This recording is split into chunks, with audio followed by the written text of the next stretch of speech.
మీలో ఎంతమందికి one day cricket match అంటే ఇష్టం అండి? సో వన్ డే క్రికెట్ మ్యాచ్‌కి, ట్రేడింగ్‌కి కంపారిజన్ చూస్తే గనక it's like A swing trading అనమాట. అంటే మనం పొజిషన్ తీసుకొని ఒక వారం రోజులు, 10 రోజులు, మాక్సిమం 1 మంత్, 2 మంత్స్ దాకా మనం హోల్డ్ చేసి ఉండడం వన్ డే మ్యాచ్‌తో మనం కంపేర్ చేయొచ్చు అనమాట అండి. అంటే స్కాల్పింగ్‌లో లాగా, ఇంట్రాడే ట్రేడింగ్‌లో లాగా మీరు ఇమ్మీడియట్‌గా అగ్రెసివ్‌గా ప్రతి ట్రేడ్ రైట్ అవ్వాలి, లేదంటే ప్రతి ట్రేడ్ ఎగ్జిక్యూషన్ పర్ఫెక్ట్ టైమింగ్ చేయాలి.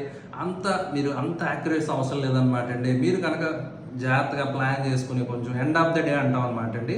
ట్రేడింగ్ డే అయిపోయిన తర్వాత నెక్స్ట్ డే కూడా ఏవైనా బ్రేక్అవుట్స్ ఏదైనా ప్యాటర్న్స్ ఏమైనా ఫార్మ్ అయినాయా మీరు స్టడీ చేసి మీకు టైం ఉంటుంది అనమాట కొంచెం ఎగ్జిక్యూషన్ చేయడానికి, లేదంటే మీ స్టాప్ లాస్ హిట్ అయింది, టార్గెట్ ఇచ్చేది, దాన్ని బట్టి మీరు ఎగ్జిట్ అవ్వడానికి కూడా కొంచెం టైం ఉంటుంది అనమాట అండి. Unlike intraday and scalping one day match లాగా. So you should be having some number of hours ఉంటాయి కదా. సో అందువల్ల ఏంటంటే ఆ విధంగా మీకు ఫ్లెక్సిబిలిటీ ఉంటుంది అనమాట అండి. If you are a positional trader and swing trader అయితే కనుక మీ దగ్గర ఆ లగ్జరీ ఉంటుందండి.